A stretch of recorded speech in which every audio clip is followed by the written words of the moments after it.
तर बंगळुरू मुंबई रेल्वे गाडीत तरुणीची छेडछाड करण्यात आल्याची घटना घडली आहे। रात्रीच्या सुमारास तरुणीवरती हा प्रसंग ओढावला। यानंतर मोठ्या कष्टाने आपली सुटका करून घेत तिने आपला बचाव केला। मात्र एकही रेल्वे पोलीस नसल्याने या तरुणीला तिथे वेळेवर मदत मिळू शकली नाही। या घटनेनंतर पीडित तरुणीने झी मीडियाशी संपर्क साधला। तिच्यावर ओढावलेल्या छेडछाडीच्या प्रकरणाचं वृत्त झी मीडियाने दाखवलं। झी मीडियाच्या वृत्तानंतर प्रशासनाला जाग आली आणि ठाणे रेल्वे पोलीस स्टेशनमध्ये तक्रार दाखल करण्यात आली। या प्रकरणी छेडछाड करणाऱ्या आरोपीला पनवेलमध्ये ताब्यात घेण्यात आले। अब्दुल समद असं या आरोपीचं नाव आहे। ठाणे रेल्वे पोलीस स्टेशनमध्ये छेडछाड करणं, अश्लील फोटो दाखवणं याबाबत गुन्हा दाखल करण्यात आला असून आता रत्नागिरी रेल्वे स्टेशनमध्येही गुन्हा दाखल करण्यात येणार आहे। यावेळी या मुलीने झी मीडियाचे आभार मानले। प्रवाशाबरोबर आणलेला जो इसम आहे आरोपी, त्याने माझी गाडीमध्ये मला भरपूर त्रास दिलेला आहे असे सांगितल्यावरून आम्ही त्याला आज रोजी पोलीस ठाण्यात अटक केलेली आहे। वादवी गुन्हा 509/292 प्रमाणे नोंदवलेला असून तो कुडाळ रेल्वे पोलीस ठाणे येथे वर्ग करण्याची तजवीज ठेवलेली आहे। या संदर्भात या मुलीशी बातचीत केली आमचे प्रतिनिधी कपिल राऊत यांनी।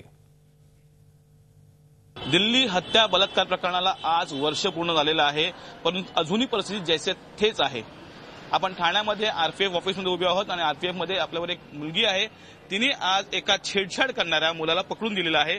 रत्नागिरीपासून तो ठाण्यापर्यंत छेडछाड करत होता आणि तिने आपला एक गंभीरता, त्या गोष्टी गंभीरता घेऊन एक पुढचं पाऊल उचलून तिने त्याला पकडून दिलेलं आहे। आपल्यावर ती आहे। स्वतः काय घटना होती ती सांग आणि त्याच्यात तू कशी कारवाई केलीस?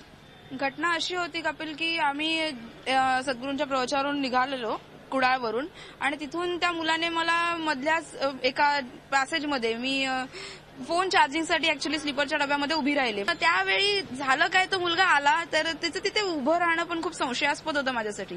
त्या व्यक्तीने माझ्याशी बोलण्याचं चालू केलं की तुझं नाव काय असं तसं। मी त्याला नाव वगैरे काही सांगितलं नाही। कॉन्टॅक्ट नंबर मागायला लागला। मी म्हटलं मी का देऊ, आणि त्यानंतर मला म्हणायला लागला की तू काय करतेस, काय असं, म्हणजे मी म्हटलं तुला काय करायचंय। त्यानंतर मग त्या व्यक्तीने मला विचारलं की एक बात पूछू आपसे, तर मी म्हटलं क्या, तर त्याने मला म्हटलं की तुम्ही स्मोक करता का।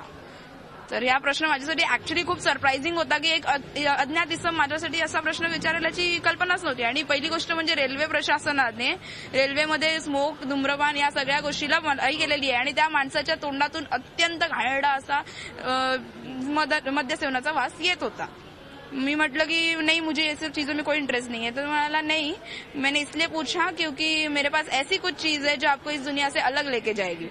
मैंने बोला क्या है आपके पास, तर त्यानंतर त्याने मला सांगितलं की त्याच्याकडे असं काही आहे। तिने मला 3 ते 4 वेळा सांगितलं आणि त्याला म्हटलं क्या करते हो आप, यहाँ पे करोगे, तर म्हणाला नहीं बाथरूम में, वॉशरूम में। चिपळूण स्टेशन आल्यानंतर आरपीएफ ऑफिसर आले।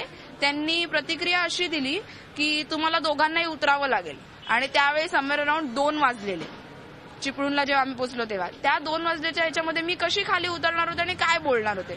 जी 24 तासने ह्याला पहिले वाचा फोडली। पहिल्यांदा तुझा आवाज लोकांवर पोहोचवला, तुझी माहिती लोकांपर्यंत बोलली, तुझा प्रश्न माहिती लोकांपर्यंत बोलला, पोलिसांपर्यंत पोहोचवला। जी 24 तास काय बोलशील आणि हा प्रश्न आम्ही पकडून धरून ठेवणार आहे। I am really thankful to you all की तुम्ही माझा प्रश्न आणि माझा आवाज सगळ्यांपर्यंत पोहोचवलात। मला फक्त तुम्हा लोकांना थँक्स म्हणायचं आहे आणि प्लीज तुम्ही सगळ्यांनी अशाच पद्धतीने अशा सगळ्या मुलींबरोबर राहा की ज्या मुलींना खरंच तुमची गरज आहे। झी 24 तास, एक पाऊल पुढे।